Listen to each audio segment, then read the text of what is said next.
Good morning, people. Welcome back to Daily Red Devil for all of your latest Manchester United transfer news and talk. And as always, we've got an absolutely massive show for you guys today. But before we jump into that, please do smash a like on the video and please do subscribe to the channel if you are new. So on the show this morning, we have got an update on the Sofyan Amrabat situation. It looks like that deal is coming to a conclusion. We're also going to be talking a little bit about Rasmus Hojlund. We've got some positive news on him. We're also going to be talking about players who are set to leave the club, with Donny van de Beek looking like the most likely to exit in the next couple of days of the window. As always, I do try and make the show as interactive as possible, so do get your thoughts in the comment section. Let me know what you think about everything that's going on with Manchester United at the moment, and let's jump straight on into it. So let's start off with some outgoings really quickly then. So we've got a story coming out from Sky Sports yesterday saying that Marseille are pushing to recruit Eric Bailly from Manchester United, but no official bid has been submitted yet. So this is quite positive actually, because my understanding was that Manchester United were willing to let Eric Bailly go for free. But this story that's come out this morning from Sky Sports is implying that there would be some sort of fee, because they say no official offer yet. So Eric Bailly to Marseille, that sounds like a great bit of business. Hopefully we can get that one over the line. Hopefully we can get a bit of money in the bank. I can't imagine it being very much, maybe £1 or £2 million. Something around that kind of area would probably be fair. He's got 1 year left on his contract. His wages are quite high, which would be good to get off the wage bill. He's on £80,000 per week, which is approximately £4 million a year in wages. So it's absolutely essential that we get him out of the club, because he's not part of the plans. He's got 1 year left on his deal. Either you get rid of him now, or even if you don't get any money for him, it's better to get rid of him now and to save the $4 million in wages, realistically, isn't it? So hopefully this one happens in the final days of the window. And Sky Sports are reporting this morning that Marseille seem to be the ones leading the race for his signature. But obviously we will keep you updated on that one as and when more developments come out. Keeping on the topic of outgoings, let's move over to Donny van de Beek. So Fabrizio Romano has been talking, I think it was this morning or early hours of this morning, and he says Donny van de Beek looks set to be the player who is likely to leave in the final days of the transfer window. We're still not sure where Donny van de Beek's going to end up. It's all a bit of a mystery. Obviously, Real Sociedad have been negotiating with him all window. Fabrizio did say a couple of weeks ago that there is more than one club interested in Donny van de Beek's signature. I think at this stage it's probably going to be a loan move. I think maybe a loan with an option to buy, something like that. Obviously, we've been told for months that we need to get rid of Donny in order to buy Amrabat, which has always confused me, to be honest. It doesn't really make a lot of sense. But as long as Donny goes and gets some game time, that's all that really matters. There's no point in having him sat on the bench, costing us. I think he's on quite high wages as well. I think he's on about 100 grand a week, maybe even more actually. We pay these players ridiculous amounts of money, and to just not have them playing at all is just ridiculous, isn't it? You know, to have Donny just sat on the bench. Yeah, Donny's on £120,000 per week, which is approximately £6.5 million a year. I mean, when you say it like that, £6.5 million a year for someone who literally doesn't play football for us.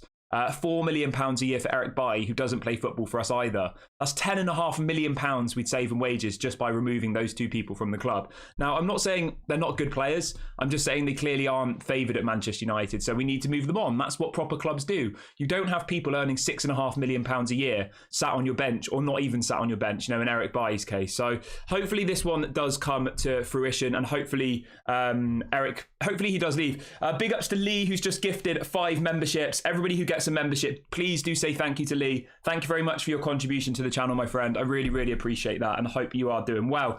Right, keeping on the topic of outgoings, let's talk about Scott McTominay and Harry Maguire. Now, there's a story coming out from a journalist who writes for The Guardian this morning saying Eric Bailly is pushing for Harry Maguire and Scott McTominay to leave before the end of the transfer window so he can bring in his preferred targets. It goes on to say that McTominay is more likely to leave.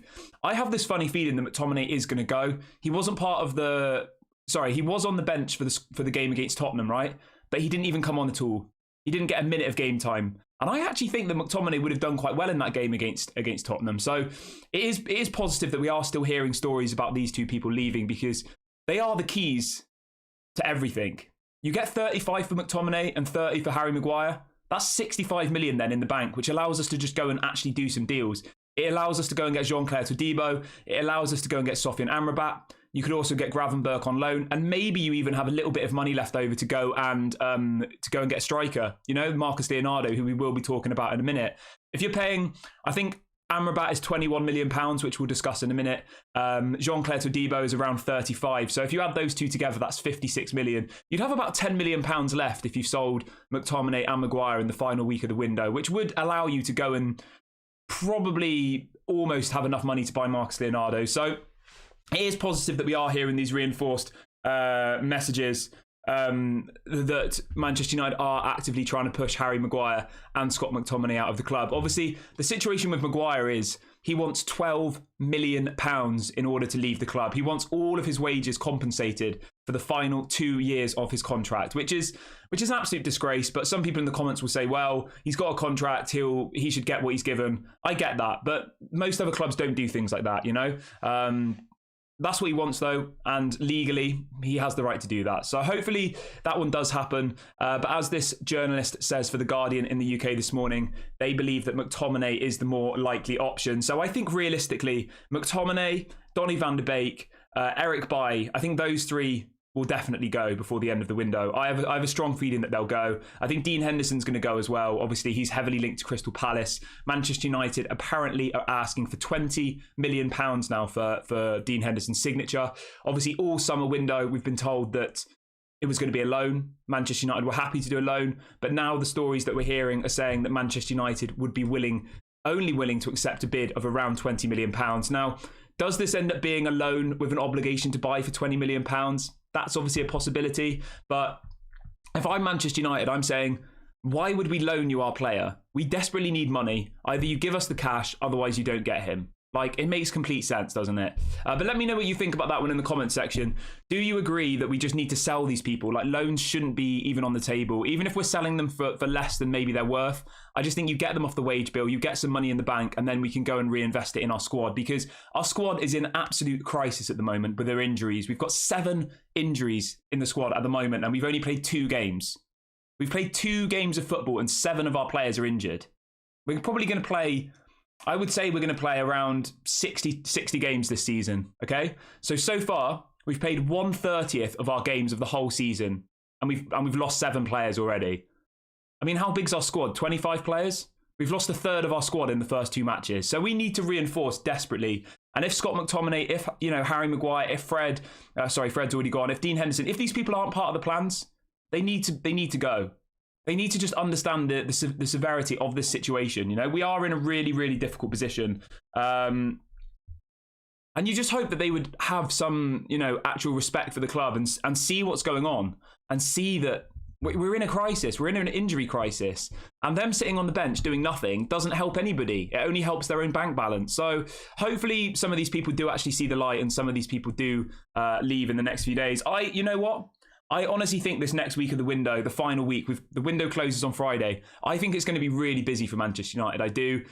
So do try and stay positive. Obviously, that's just my opinion. But all these stories that we're getting today, that they are trying to get rid of Maguire still. They are trying to get rid of McTominay. Eric Bailly's going to go. Donny's going to go. Dean Henderson's going to go. We could see 5 or 6 players leave in the next 3 to 5 days.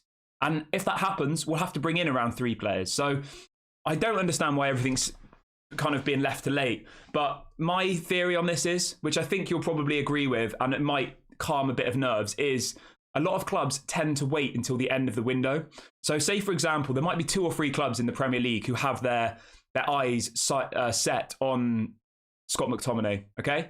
And they'll know that Manchester United towards the end of the window will be a bit more desperate, a bit more willing to accept a lower fee. So maybe West Ham come back in again and say, you know what, we'll give you 30 million plus 5 in add-ons for Scott McTominay. And maybe Manchester United at that point turn around and say, well, he's not part of our plans. We want to go and get Amrabat. We want to go and get Gravenberch on loan. Let's get this deal done. I think that's what's going to happen. And I think it's just a tactic from these other clubs to bring the price down. If they approached us on the first day of the window, Manchester United would have set a stupid price for McTominay, wouldn't they?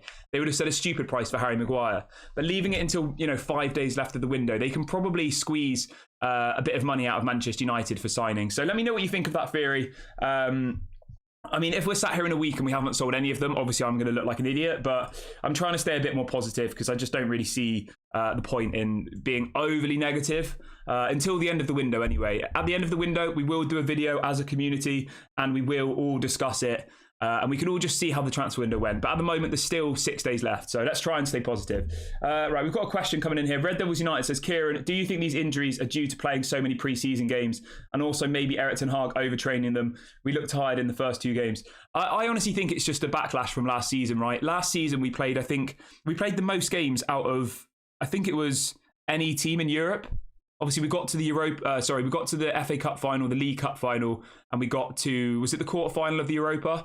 We played like 65 matches, I think, last season, as well as a World Cup, which is 8 matches or so. So, you know, some of these players will have played around 70 to 80 games last season, had about 3 or 4 weeks off, went on a long pre-season, which Erik ten Hag even said himself, he doesn't like pre-seasons. He doesn't like this commercial responsibility of going to America, you know, having to fly halfway around the country, go to Las Vegas, go to New York, go to all of these cities in such a short amount of time, which ultimately eats up his time to train the players and to actually work on tactics and things on the pitch. And I do think that's had a direct result on it. And I hope Manchester United do learn from this because you've seen teams like Wolves, for example. They trained, I think all of their games were at the Wolves, at Molineux, at the Wolves Stadium. So, you know, Manchester United just simply can't do that, though. We're such a big commercial brand that we have to fly around the country. We have to go to China. We have to go to Japan. We've got to go to all of these places because that's how Manchester United make money. So it's just something we've got to live with. And it's something that, you know, when you're at a club of this size, you have to expect. But yeah, I do agree with you that it is frustrating. But, you know, there's not really too much we can do about that at the moment, is there? Right, let's move on to Sofyan Amrabat, though. Right, Sofyan Amrabat, bit of positivity for you all this morning. Let's jump into that. But before we do that, we've got over 800 of you watching. Please do smash a like on the video and please do subscribe to the channel if you are new. We're about 30 subscribers away from 15,400. So let's see if we can hit that by the end of today's stream. It's completely free. I've just dropped a link in the chat to subscribe. So please get involved. Right. Let's move on to Sofyan Amrabat then. So there's a story coming up from Damasio overnight, and Damasio is now reporting that negotiations have now started between Fiorentina and Manchester United for the transfer of Amrabat. So they're in direct conversations now, Manchester United and Fiorentina. He goes on to say that there's no agreement yet, but both clubs are moving to reach a definitive agreement ASAP. So it looks like the Amrabat deal is going to happen. This is coming from Damasio. This was about 5 or 6 hours ago, you know, confirming that both Manchester United and Fiorentina are now deep in negotiations for the transfer of Amrabat to Manchester United. And the general census is that both clubs want to make a deal happen. Obviously, Sofyan Amrabat is not training with the team anymore. He's training on his own, away from the team. He's not part in any of the matchday squads. He wants to come to Manchester United, as we all know. He's absolutely desperate. He only has eyes on Manchester United. And you know what? I think this actually improves Manchester United's bargaining power because if you think back to a month or so ago, Fiorentina were asking for 30 million euros. Apparently now they're asking for 25 million euros, which is about 21 million pounds. I wonder whether that price might even come down a little bit. He's not training with the team. He's not part of their, you know, their matchday squads. They need to find a solution to Sofyan Amrabat. They do. They need him out of the team. Not because they don't want him, but because he clearly wants to leave. And nobody wants to have a player on the books who doesn't want to be at the club, do they? So you know what? I'm going to try and be optimistic this morning. If we get Sofyan Amrabat for anything less than 21 million pounds, then that will end up being a great deal. I appreciate it is frustrating and we threw away the Tottenham game, and maybe you could argue that if we had Amrabat at that point in that midfield, maybe the Tottenham game would have gone differently. Let me know in the comment section if you think that's the case. Maybe you think we still would have lost. I think it would have. I think our midfield was the issue in those first 2 games of the season. So there's no real excuse for not bringing him in at the beginning of the season. But at the same time, from Manchester United's perspective, if they end up getting him for cheaper than what they were being quoted a couple of months ago, internally, as an organisation, commercially, financially, they'll see that as a success. They'll see that as a win, which I know for us, we don't really care. We're football fans. We want to see our team go out and win matches. We want to see them play well. Us saving £2 million doesn't really make any difference to us, does it? But, you know, that's just how the Glazers and Manchester United work. They just care about money. They don't care about whether it's going to get us an extra 3 points or not. Fabrizio Romano's also been speaking about the situation this morning, and he has said Sofyan Amrabat has now decided to wait for Manchester United till the end of the window. So, as far as we're concerned, right, Amrabat's future is either at Manchester United or he stays at Fiorentina. He's not going to go anywhere else. That's what Fabrizio has said this morning. He's not going to go Atletico. He won't be going to Liverpool. He won't be going to Saudi Arabia. He is waiting until the end of the window for Manchester United. So, yeah, I think it's good. I think it's positive. And I still do think that we will sign him. I know some people are absolutely sick to death of this story, and as am I. I wanted us to sign him about a month ago, but obviously I'm not the director of football at Manchester United. I mean, we don't even have a director of football, really, do we? We've got a businessman as our director of football. It's an absolute mess, isn't it? And then Demasio's also said this morning that Manchester United are continuing to insist they will arrive soon at the closing of the operation for Sofyan Amrabat. But at the moment, the agreement between the clubs is not quite there yet. So we've got a new one. We've had Interested FC. We've had Linked to FC. We've now got closing of the operation FC. I mean, I've never heard that in football terms, but, you know, it is what it is. I think this one will happen in the next few days. I know that people are sick of hearing that, but that's my opinion. Whether you want that or not is up to you. In relation to how much it's going to cost, obviously at the beginning of the window, they were asking for 30. Reports in Italy this morning are saying that now 25 million euros will be enough to get this deal done, which is 21 million pounds. Whether that will include some add-ons or not, I'm not entirely sure. We'll have to wait and see what happens. But I think 21 million pounds would be an absolute bargain. So let's just get that one done. And then I saw an interesting theory as well, which I wanted to get you guys' opinions on. And I actually agree with this theory, but let me know what you think. So I saw someone saying Manchester United have left it late for Amrabat on purpose. They believe Fiorentina will accept a lower fee in the last few days of the transfer window, given his contract runs out in a year. And you know what? I do actually agree with that because, as that person says, he's got 1 year left on his deal. He wants to move to Manchester United. He's not training with their first team. He's not involved in the matchday squad. Even if he did have a good season last year, when you actually look at that as an overall picture, they can't be asking for stupid money because he could just say, all right, I'll stay for 1 year and go for free next year. Do you see what I'm saying with this? So maybe Manchester United's tactic of waiting until the very end of the window, saying we don't have any money, even though they clearly do have money. Money is clearly available. You know, if Chelsea can spend $1 billion in 1 year, Manchester United can clearly spend 20 million on one player, can't they? Let's not joke. How can Chelsea spend $1 billion in one season, yet Manchester United are unable to spend 20 million on Amrabat? It doesn't make any sense. It's obviously just lies and bluffs. And maybe this is just a negotiation tactic from Manchester United. So in this last week of the window, when they're trying to get some important deals done, all of the other clubs in football think that we don't have any money. They think that we're skint. If that works, then great. But if we end up paying stupid money for him, obviously this whole theory is a complete mess. But yeah, let me know. Yeah, let me know in the comment section what you think about the Amrabat theory. Do you think this is just a tactic from Manchester United in order to get the price down, or do you think they actually do need to sell people? Joe in the comment section is asking about Jean-Clair Todibo. So let's move on to that one really, really quickly. And thanks for the comment, MUFC Realist. I hope you're doing well, mate. I love your channel as well, so thank you for the nice feedback. Right, Jean-Clair Todibo. Obviously, we had a story break whilst we were live a couple of days ago, didn't we? Coming out from L'Equipe in France. And they were reporting that Jean-Clair Todibo's move to Manchester United is in sight, despite Harry Maguire not willing to leave the club. It then goes on to say that Jean-Clair Todibo is unsettled at Nice due to Manchester United's interest in him. And it now says that Nice are looking for a replacement for Jean-Clair Todibo, whose transfer to Manchester United is looming closer. You know what? Maybe I'm living in dreamland. Maybe you think I'm all crazy. But I honestly have this feeling that Maguire's going to go, that McTominay's going to go, Donny's going to go, Bailly's going to go, Dean Henderson's going to go. The last week of a transfer window is usually absolute chaos. It is. And we have players who other clubs will want. I know that sounds obvious, but McTominay, I could think of probably 10 teams in the Premier League who would like McTominay in their team. You know, most of the teams down the bottom half of the Premier League would like Harry Maguire. You could think of Everton's, you could think of West Ham's, even people like Aston Villa. Tyrone Mings has just got injured. I honestly think there's going to be an absolute mad bit of business coming in the last week. And we know who the players are that will replace these people if they leave. We know that Jean-Clair Todibo will replace Maguire. And the negotiations are already ongoing, apparently, between Nice and Manchester United. And L'Equipe are reporting as well. This was yesterday. They report Nice's Jean-Clair Todibo is now nearing a move to Manchester United. And it goes on to say that Nice and Manchester United are in negotiations over the transfer of Jean-Clair Todibo. So Manchester United clearly do have some plan. Erik ten Hag can come out in his press conferences all he wants and tell us that he's happy with Harry Maguire and that he's happy he's staying and that he's an important part of the squad.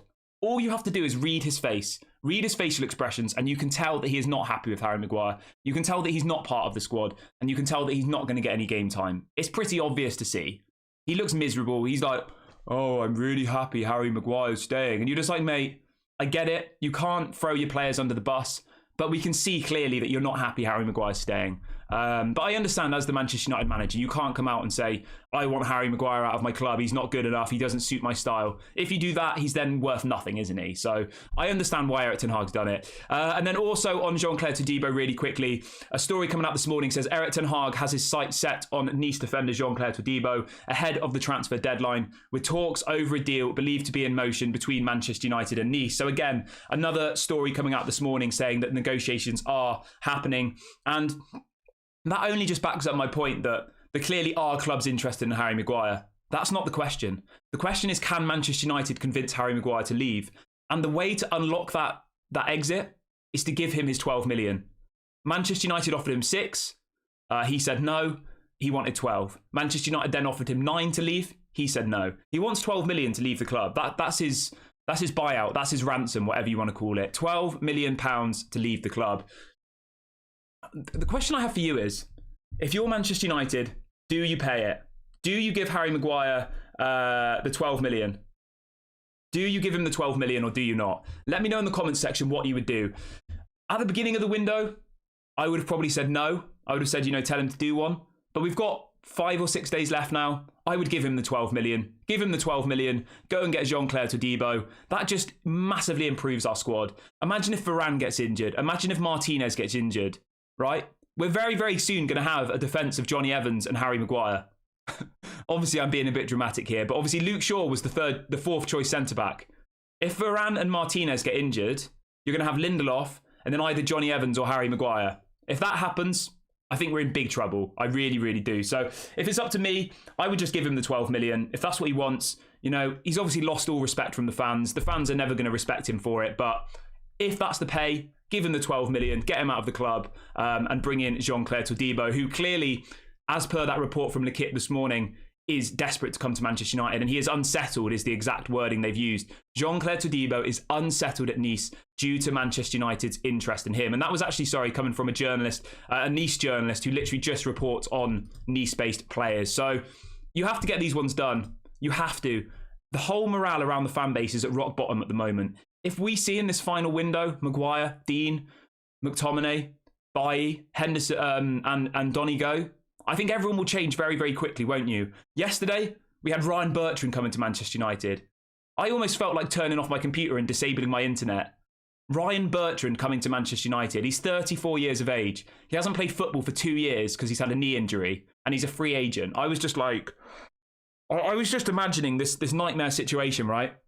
Where our defence for this season would end up being Ryan Bertrand at left back, Harry Maguire and Johnny Evans as the 2 centre backs, and then I don't know at right back who it would have been because I like all of our right backs. So yeah, those 3, I was just like, oh my God. And then imagine if Onana's gone off to African Cup of Nations. You could have had a back 4, right? Tom Heaton, Ryan Bertrand, Johnny Evans, and Harry Maguire. And that's not me even trying to be funny. Johnny Evans is about to get a new contract. Harry Maguire's refusing to leave, and Manchester United are reportedly trying to sign Ryan Bertrand. And we know that Onana is going to go to the African Cup of Nations. So it just shows how bad our squad depth is at the moment. And it shows how essential it is to bring in Jean-Clair Todibo, to bring in Gravenberch, to bring in Amrabat. Like, they're not players who are going to win us the league, I don't think. They're not players who are going to win us the Champions League. They're just going to allow us to compete this season. Because without that, if you've got a back 4 of who I just said, Tom Heaton, Johnny Evans, Harry Maguire and Ryan Bertrand, that's mid-table to lower table in my opinion, genuinely. And I'm not trying to be funny. I reckon Manchester United with that defence would probably finish in the bottom half of the table. So we are very, very close to absolute disaster. Yeah. But it is what it is. Right, let's move on to the next story though, because I don't want to delve on that bit for too long, because it is a little bit doom and gloom, isn't it, when you focus too much on that one. So let's move over to somebody who does look set to join Manchester United. This is the backup goalkeeper. There's a story coming out this morning that Altay Bayindir is set to fly to England. He will undergo a routine medical with Manchester United and will sign the official contract. He's already said goodbye to the Fenerbahce fans. I've spoken to a few of my friends who watch Turkish football, and they've said this guy is good. They've said he is good at passing out from the back. He said he's good at distribution. So I'm not going to sit here jumping around about a backup goalkeeper, but it makes sense. If this allows Dean Henderson to go, and if we do get 20 million for him, this Altay Bayindir guy is only going to cost us around £5 or £6 million. So that would add an extra roughly £15 million to our transfer kitty, which I think is good. I think it's positive. Dean Henderson's clearly not part of Erik ten Hag's plans, and this Altay Bayindir guy, whether or not he's good enough for Manchester United, I don't know. I'm not going to pass judgment on him because I've never seen him play football. I know he's the Turkish national team goalkeeper. I know he had a really good season for Fenerbahce last year. So I'm not that bothered about it. I'm fine with it. I think it's a sensible deal to do. But let me know in the comment section, anybody who knows about Altay Bayindir, what you think about him. And I will be reading out some of your questions in the second half of the show. So if you do have any questions, put the letter Q in front of your message and I will read them out. And we've got over 1,200 people watching now, guys. Massive, massive shouts to everybody. Please do smash a like on the video and please do subscribe to the channel if you are new. I've just dropped a link in the live chat to subscribe. We are 32 subscribers away from 15,400. So let's see if we can hit that by the end of today's stream. That is the target. I'm confident we can do it. So please do go and subscribe if you haven't already. Right. Let's read out a couple of questions then quickly. Noel says, if Erik ten Hag plays Rashford on the wing today and he scores, has he just sabotaged himself in our first two games? I don't think so. You know what? I'm not going to criticise Erik ten Hag for the first two games. Like, I was in the comment section, on videos for the last month saying I want Garnacho to start on the left. I said that. So I genuinely wanted Garnacho to start. I think Garnacho is a generational talent. It didn't really work in the first few games for him. So how else do you play Rashford if Garnacho's on the left? The only place you can play him is as the striker. So I understand Erik ten Hag's logic because I had the same logic as him. So I'm not going to sit here and criticise Erik ten Hag because I've said this on this channel, guys, publicly. I said I would be starting Garnacho as our starting left winger. And then I said, I don't know what that means for Rashford. I guess you have to put him as a striker. So, I don't think we can massively criticise Erik ten Hag. We've had the third highest XG out of any team in the Premier League in the first two games. Our XG was 6.5 goals, yet we only managed to score one of them. XG, for anybody who doesn't know what that means, is ultimately you should have scored 6.5 goals. It's 6.5 easy chances to score. We had the third highest and we had the second highest chance creation out of any team in the Premier League out of the first two games. So it's not that we're not creating chances, it's just that we're not finishing them. That's the issue here. And hopefully today is the day where our luck changes and hopefully we go out and thrash Nottingham Forest because we really, really need that as a fan base. We need some positivity. We need to turn this negativity into some positivity and then go into the last week of the window, hopefully get a load of deals done, and then things can change really quickly. Football, 1 minute is negative, the next day it can be positive. It's such a reactionary sport. So let's just all try and stay positive. Let's get behind the manager. I'm more than happy to have this conversation about Erik ten Hag. Let's say at Christmas, all right? I'm going to give him until Christmas before I start massively criticising him because I think he has all of the right characteristics as a manager, his tactics. I respect him a lot. So I'm not going to be saying Erik ten Hag out if we don't win the game today, all right? That's just not what's going to happen on this channel. I'm not going to do it for reactions or for clicks. So I get it, though, if people get frustrated. I get it. Just, right, let's read out a couple of questions. MUFC Realist, he says, do you ever sleep? Big up, happy to see your growth. Yeah, I do sleep, but I'm quite an early riser and I quite like doing the shows first thing in the morning. So I'm one of those people, right? We're going off on a bit of a tangent here, but you've asked, so I'm going to tell you. I'm one of those people who, my brain, the second I wake up, switches on. So like I can wake up and just go live within 10 minutes and it doesn't really faze me. So I'm quite lucky like that. Whereas in the evening, I get really tired and I go to sleep quite early. I go to sleep at like 9:30, 10 o'clock every single night. So I'm one of those types of people. Right, I'm going to read out a couple more questions. We've got loads of questions coming in. Somebody's asking about Amrabat. Rewind the video back to the beginning, my friend. Alex says, should we take the reports linking us to 34-year-old Ryan Bertrand seriously? Mate, I thought I was dreaming when I saw us linked to Ryan Bertrand, but There's more than one journalist reporting this story. He is available as a free agent, right? So we're not going to have to pay any money. That's the key thing here. But for me, let me just say this is right. I want to bring this into the show. I don't want to be negative, but if I'm Alvaro Fernandez and I'm seeing stories coming out that we're going to go and get Ryan Bertrand, I'm going to be absolutely fuming. Do remember, right? Alvaro Fernandez had offers from Real Madrid. Real Madrid wanted to sign him for their youth academy, and he rejected it to stay at Manchester United, right? If he doesn't have a future here, then I think just let him go. Like, if Erik ten Hag isn't going to play him, if Erik ten Hag's genuinely going to play Ryan Bertrand over Alvaro Fernandez, then I really, really do feel for him. I do. Because, yeah, he obviously did come from Real Madrid originally, didn't he? But yeah, there was a little bit of a thing on the left-back situation that Erik ten Hag said. I don't want to spread too much negativity because that's just not what we do on this channel. But I'm going to read it out and we can discuss it as a community. So, Erik ten Hag is asked about the left-back situation. And he is... Where is he? All right, so we've got a bit of an update on Luke Shaw. Let's talk about that quickly. Now, this isn't positive in the slightest. It's not. So, Rob Dawson this morning is saying the latest update on Luke Shaw is that he could be out until November. What's that? September. 3 months. So it looks like Luke Shaw is going to be out for 2 to 3 months now. And as a result of that, Manchester United are entering the race for a new left back. Erik ten Hag was asked about it last night. So if anybody's unaware, usually in a press conference, they have the first half of the show go out at about lunchtime. So yesterday we did our reaction to the first half of the show. And then at about 10:30 p.m, there's a second press conference. So last night, Erik ten Hag did another press conference, if that makes sense. So we've got a few quotes that have come out from this press conference. Erik ten Hag has said the following on Luke Shaw. He said, if there are opportunities, yes, but it has to be the right player. If not, we have to make do with the current squad. I mean, I don't want to over egg the pudding here, but I really don't like the wording that's been used there. For him to say we have to make do with the current squad, I mean, what does that make?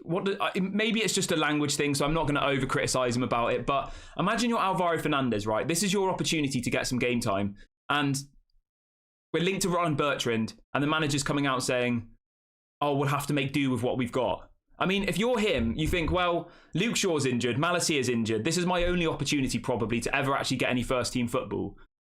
Am I going to even get it? Or are you going to bring in Ryan Bertrand? I mean, I would be asking questions if I was him. I would definitely be worried. But yeah, I don't know. If we get Ryan Bertrand, I'll be absolutely fuming. I will. I don't think that's a suitable option. I would much rather see Alvaro Fernandez and Diogo Dalot as the two left backs. I don't think Ryan Bertrand's good enough. I don't think he was good enough when he was actually in his prime, you know, at 25, 26, when he kind of played to Chelsea. He was a good player then, but he wasn't world class. Imagine what he's like at 34. I genuinely can't tell you the last time I saw Ryan Bertrand play football. I didn't even know he still played football. Well, he hasn't. He hasn't played football for 2 years, apparently. He hasn't kicked a ball for 2 years. Ridiculous. Right. Let's move over to something else quickly, though. Let's talk a little bit about Ivan Toney. Now, he is somebody who I really like. I know obviously he's had these betting charges and he's been banned from football, but as a footballer, I think he's quality. He got 20 goals in the Premier League last season, Ivan Toney, which if you think about it, right? How many did Rashford get? I think that's more than Rashford, isn't it? Ivan Toney is quality, absolutely quality. Now, Manchester United are reportedly interested in signing Ivan Toney. Now, just to be very, very clear, this is somebody who we would sign in January, not now. Obviously, he's banned from playing football until January 2024. And there's another story coming out this morning saying that Manchester United are keen on signing Ivan Toney as early as January. Brentford's valuation of Toney is around £80 million. Obviously, that price tag is ridiculous. £80 million is far too much. But if you could get him for somewhere around 40 to 50 million, I think it would be a good deal. He's got 2 years left on his deal. As I said, he got 20 goals and 4 assists in 33 matches for Brentford last season. But I did want to ask you guys, as this community, to let me know what your thoughts are on Ivan Toney. Do you think he's the good option? Do you think he's somebody we should see at Manchester United? Let me know in the comment section. Let me know your thoughts. I always like to see what you guys have to say. Right, let's move on to the next story, though. So circling back to Alvaro Fernandez, we do have a bit of an update on the future of him. We spoke about this for weeks and weeks on the channel. It looked like he was going to go to Granada. It looked like there was the whole host of Premier League clubs as well, Burnley, who were interested in signing Alvaro Fernandez. And there's a story coming out this morning saying that Alvaro Fernandez was set to go out on loan to Granada, but the latest injury of Luke Shaw made the club decide to change their decision. There is now a chance that Fernandez will be Manchester United's first choice left back for the next few games. So there is a bit of positivity in that sense. And I really, really do hope that this guy gets his chance, because in all of the preseason games, he looked really, really good. He did. I thought he looked quality. I thought that he was on par with Malacia. I'm not slagging off Malacia, you know. I think Malacia is okay. I don't think he's world class by any means, but I didn't think there was a massive gap in quality between Alvaro Fernandez and Malacia. Let me know in the comment section what you think about that, though. Whereas obviously between Malacia and Luke Shaw, there's a big gap in quality, isn't there? Malacia is a young prospect player, whereas Luke Shaw is kind of in his prime right now, and he is a quality player. So I would give him a chance. I do, however, think that that the game today, we will see Diogo Dalot starting. I think Diogo Dalot will probably start. But if it is Alvaro Fernandez, I wish him all the best. I hope he goes out and has a really, really good game. And I hope, you know, I just wish him all the best. I do. Right, let's move on to the next story, though. Let's talk a little bit about the attacking positions at Manchester United. Now, we've been speaking about this on the channel for the last couple of days about how we need a striker. It's so obvious. You know, Erik ten Hag was promised Mason Greenwood. He doesn't get Mason Greenwood, which we're not going to talk about the morality of that anymore, because that conversation is done now. The decision's been made. Mason Greenwood's not coming back. But Erik ten Hag was expecting to have him as an option. That's my point here. Now, Erik ten Hag was asked about the attacking positions in the press conference last night. And the question was, are Manchester United short in attack? And he goes on to say, no, we have 7 players up front and young talent coming through. As we've seen in pre-season, who are getting close. Rasmus will be available from next week onwards. Anthony Martial is cover. We have Rashi there as well. So Erik ten Hag has dismissed any potential of signing a new striker, really. Saying that Rasmus will be available from next week, which is positive, and we will talk about in a minute. Anthony Martial is available as cover. Obviously, he's fully fit now, so that's good. And that Rashford is available as well. So just to give you a summarise of that, our 3 striking options for this season, sorry. This is strikers, not wingers. So Rasmus will be number 1. Anthony Martial is back up. And Marcus Rashford is the 3rd choice option as the striker. Now, let me know in the comment section, do you think that's enough? Or do you think Manchester United should go out and strengthen that area?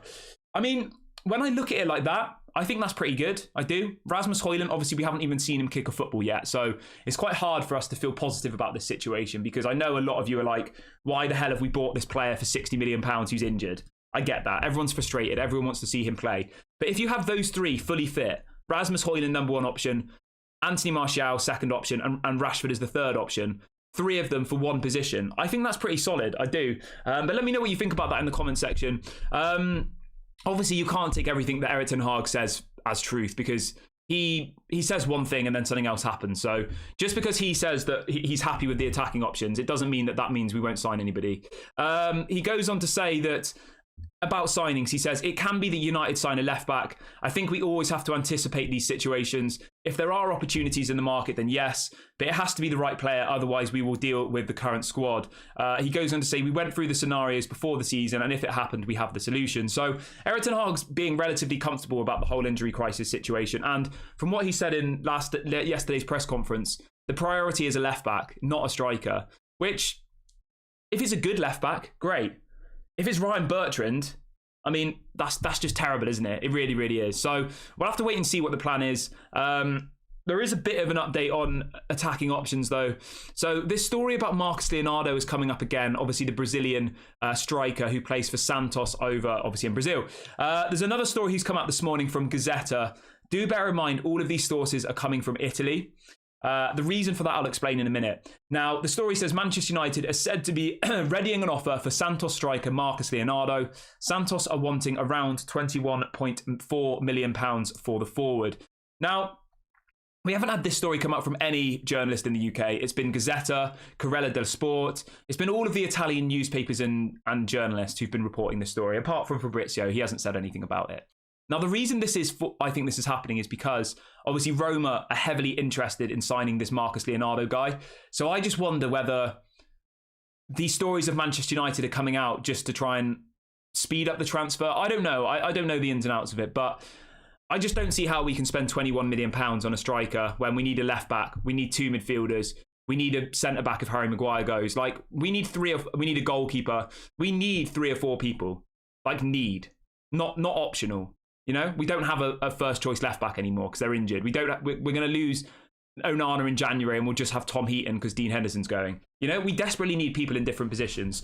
So in some ways, I am happy with what I've just said. I am happy with Rasmus Hojlund, Martial and Rashford as the 3 striking options. Obviously, if all 3 of them are fit, I think that's relatively solid for this season. Now, that doesn't mean that in January we don't go out and get Ivan Toney or we get Osimhen if we've, say, got new owners. Great, go and do that. But for the moment in time, I don't think it is the priority because there is some positivity to bring you about Rasmus Hojlund. So let's talk about that really quickly. Ten Hag has provided an update on Rasmus Hojlund. This was last night in the press conference. He says Hojlund has now come into team training for the first time today, so yesterday. He says next week I expect him to do a full week of training, take part in all of the team trainings, so he is very near to making the squad. And he goes on to say that he believes that Rasmus Hojlund will be available for the game against Arsenal on a week today. It is a week today we play Arsenal. So that is positive.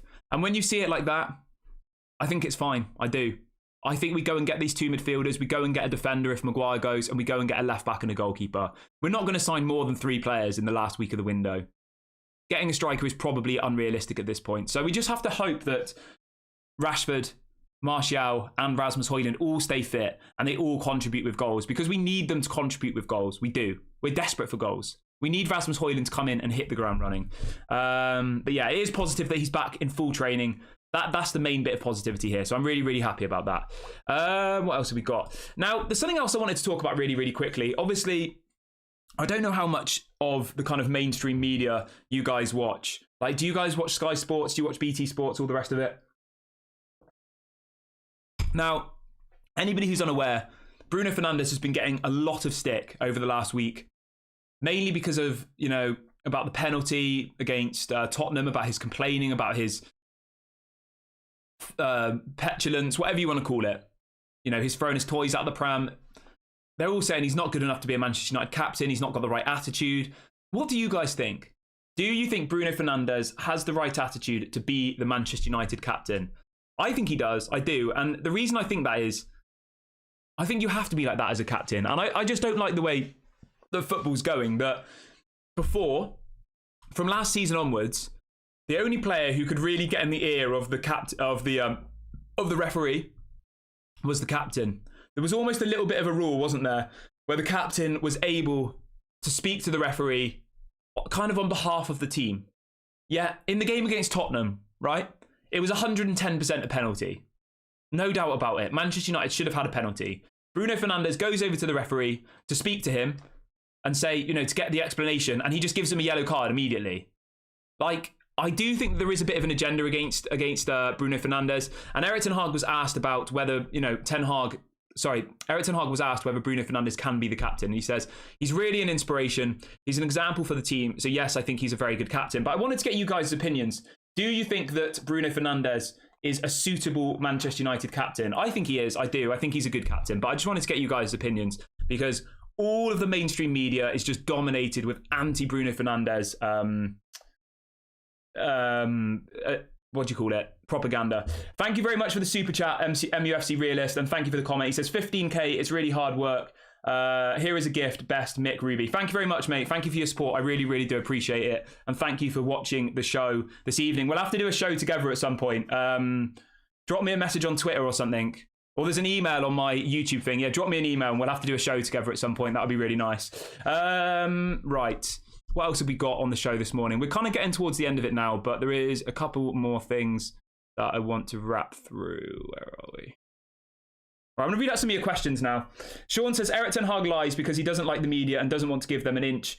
Keeps his cards close to his chest. I bet he's an elite poker player. Yeah, I agree with you, mate. 110%. We saw that, right? If you flash back to a year ago, the day that Eric Ten Hag was announced as the Manchester United manager, right? There was a clip circulating on Twitter. I think he'd just come out of Old Trafford or something had happened, right? And a Sky Sports journalist came up to him and got right in his face and said, like, oh, Eric, blah, blah, blah. And Erik ten Hag just completely ignored him. And the Sky Sports journalist is there like, this is not how we speak to our press in the UK, Eric. Like, this won't stand at Manchester United. Like, does anybody remember that? Erik ten Hag's not like the press since day one. He really, really hasn't. So, and I don't blame him. I don't blame him at all. Like, most of them are just out to get him. They're out to just create clickbait headlines. They're out to cause, you know, stir in the fan bases. That's how they generate attention. That's how they generate views and all the rest of it. So, somebody says, what players should we go for on loan? Just to name a few. You know what? I'm not really too sure, to be completely honest. I'm not going to sit here and, you know, make out that I know more than I do about the loan market. The only people I can think of, right, off the top of my head, who are available for loan, and this isn't me saying I want these people, I'm just giving you an answer to your question, is Romelu Lukaku. He's available for loan. Felix is probably available for loan from Atletico Madrid. I would say that those are the two most likely loan options, and obviously Gravenberch as well, but that's an obvious one. So Gravenberch, I think we 100% do. Lukaku, I don't know. I'm not sure about Lukaku. Maybe if we really, really had to, but I don't know. I think probably 90% of you in the fan base would say you don't want Lukaku, right? I don't think Lukaku is a good option personally. Like what's his wages? Let me just check Lukaku's wages for you. I think he's going to go to Roma, but I did see a couple of people in the fan base saying, "Oh, we should bring Lukaku back. I think he'd be a really good addition." I did say on the show a couple of days ago that if, you know, Hojlund's going to be out for a long time and there's no other option, then maybe Lukaku on loan till January would be a solid option, just if it's that or nothing. He's on 325 grand a week. So, you know, if you brought him in for a season, you'd have to pay him 17 million pounds in wages for one season. I mean, that's ridiculous, isn't it? Somebody says, Kieran, has it ever crossed your mind people who work with Manchester United watch your show? I have no idea, mate. I don't know. I have no idea, to be honest. Maybe they do, maybe they don't. Somebody says, Toney, how many penalties in his goal tally for last season? That's a good question. I don't know the answer to that. I can find out for you really quickly. I don't think Brentford get many penalties, to be honest, but that's just my... All right, here we go. So last season, Ivan Toney got 20 goals. He got 6 penalties, 2 headed goals, and 15 goals with his right foot and 3 goals with his left foot. How does that make sense? Does that make sense? That doesn't make any sense. The penalty goals not count. Why is it? It's saying he scored 20 goals and then 6 goals from penalties separate. I don't know. So apparently he scored 6 penalty goals last year, sorry. Mumra says Marcus Leonardo is a better option than Lukaku. Yeah, I hear you. Al says, why is Thomas Partey? I'm not going to read that. What else we got? Let's read out a couple more before we... Al says, is Marcus Rashford captain material? That's a good question. Thanks for the question. Let me know in the comment section what you think. Do you think Marcus Rashford is captain material? I don't think so, personally. I think his head drops too quickly. I think he disappears in games. I think he's one of those players who, on his day, is world class, but most of the time he doesn't really do much. You know, and that, you know, I'm not saying maybe that's because the rest of the team around him aren't complimenting his skills. I don't know, but I don't think he's captain material. I think captain material is like Casemiro, Lisandro Martinez, Bruno. Those 3, I'd probably say, are captain material. Maybe Luke Shaw, but probably not. Maybe Onana, just on argument's sake here. I think Onana's got that kind of dominating leader personality about him. Obviously, Varane maybe as well. I think those kind of 3 or 4 would be good options. Obviously, Bruno included. But yeah, for me, I don't think Rashford's is captain material. Comeback King saying Eden Hazard is available. I don't know about Eden Hazard. I mean, how many games for Real Madrid did he even play? Like, he was there for, 5 seasons, and he was injured for, 80% of it, probably. Let me know in the comment section, guys. Would you go for Eden Hazard? I wouldn't, personally. I don't think so. I mean, how old is he now? He's 32 years of age. He's injured pretty much constantly, isn't he? Like, last season, right? Oh, my God. So, last season, Eden Hazard played 392 minutes for Real Madrid across the whole season. Take in mind that Real Madrid got to the Champions League final. They probably played 60 or 70 games, and he only played 392 minutes, which is about the equivalent of 4 games, minutes-wise. So he played 4 games in the whole season. I wouldn't go anywhere near him. No, definitely not. Right, I'm going to read out a couple more questions before we wrap up the video.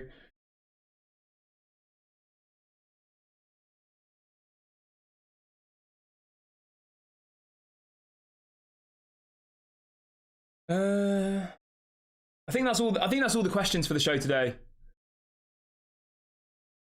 That's all of the questions. Of course, guys, we are going to be back for the watch along for the big game. 3 o'clock UK time kickoff. I will go live about 2:30 for all of the pre-match goodness. Please do make sure you smash a like on the video on your way out, and please do subscribe to the channel if you are new. One more question. Joe says, Kieran, now that Daily Red Devil is on 15k subscribers and more than 1k joins every stream, I think it's time you need a streaming intro and outro. Yeah, I'll look into it, mate. I'll look into it. Like, yeah, it's grown. I'll be honest with you guys. I'm going to be real for 1 minute here, yeah? The channel's grown faster than I could ever imagine. I don't really set goals and targets for things at all because that's just not really how I am as a person. But I did actually set a goal for this channel, right? And I'm going to share that with you today because you've helped us achieve this goal. As a community, we've achieved this goal. My goal, when I set up this channel, which was the first video we uploaded was about 12 weeks ago now, okay? My goal for the end of 2023, so for the end of this year, was to reach 10,000 subscribers. That was my goal. And I didn't think it was realistic. I didn't think we would do it. And we did that within about 6 or 7 weeks of doing the channel. 10k in 6 or 7 weeks. So big ups to every single one of you in the chat. Obviously, the channel will grow.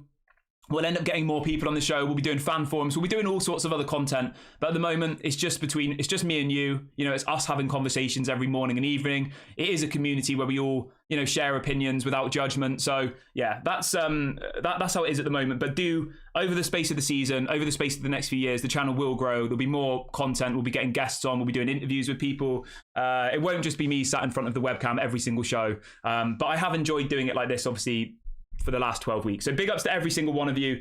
Thank you so much for watching the show this morning. Please do make sure you smash a like and subscribe on the way out. And I will speak to you about 2:30 p.m. UK time for the Manchester United versus Nottingham Forest watch along. And before you go, do get in the comment section once this video goes live and let me know your score prediction for the game today. Big ups to every single one of you, and I'll speak to you all later.